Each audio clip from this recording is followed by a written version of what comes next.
build. O, isa na namang build ni Digong na hindi natapos.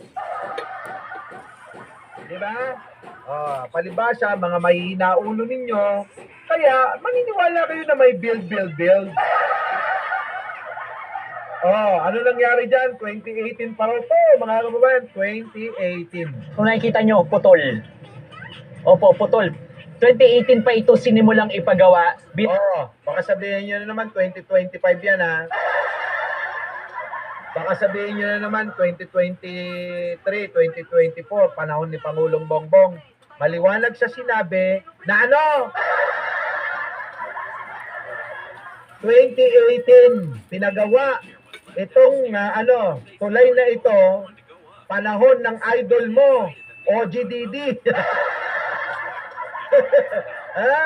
Panahon ng idol mo to, ni Digong. Tapos sisisi nyo kay Pangulo. Ilang kapalit niya nitong existing na tulay na ito. Dahil ang problema, luma na ito, so kailangan ng palitan.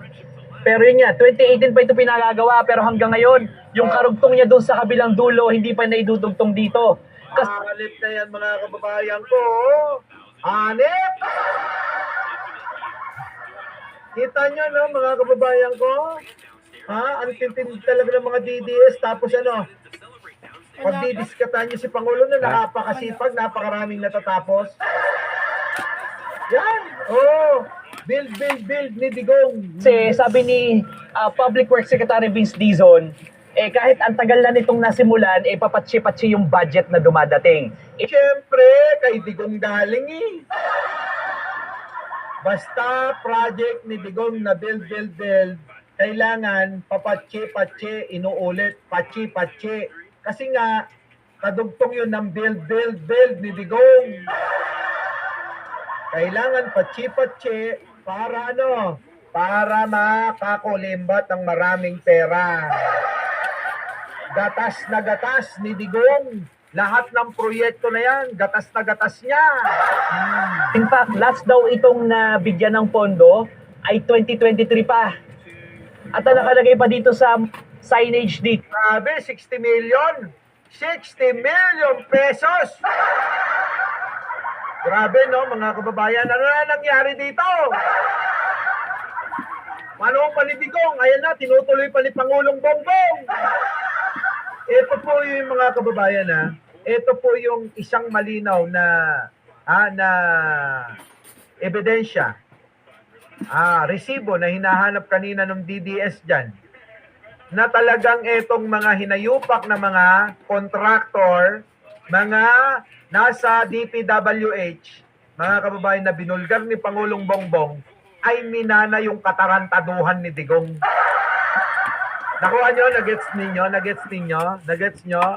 Ibig sabihin, mga kababayan, minana itong problema ng pagnanakaw pandurugas dyan po sa ahensya ng DPWH nitong mga kasalukuyan din na mga nadatnan ni Pangulo na mga empleyado dyan sa DPWH.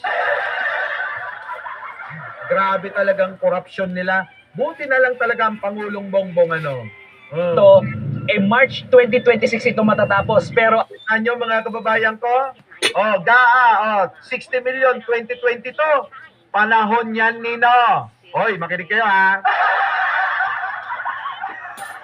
Sino ang presidente noong 2022? Dahil ang gaan na yan, mga kababayan, ay inaprobahan yan noong 2021.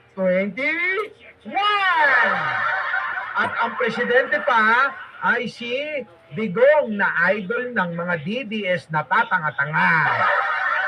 Diba? Kita nyo? Grabe talaga, no? Antindi talaga ni Digong. Hayop! at the rate that we're going, ay malabong matapos ito sa loob ng 2 buwan. So, ang sabi ng DPWH, grabe talaga to si Digong na idol ni OG. Oy, OG ta. Oy, yung idol mo, napakawalang iya talaga, no? Napakawalang iya. Hayop, matanda na mga kababayan, no? Dapat ito yung Inaambus ng RFG. WH, kailangan daw i-check yung structural integrity nito at pagkatapos na talagang full swing na yung pagpapagawa nitong tulay na ito. Ang target nila, Ngayon, full swing na daw. Sa panunungkulan ni Pangulong Bongbong Marcos, dito pa lang maisa sa katuparan na matutukan at maiayos na ang problema na ito. Kaya mga kababayan ko, atin pong suportahan ng Pangulong Bongbong, wala nang higit pang iba.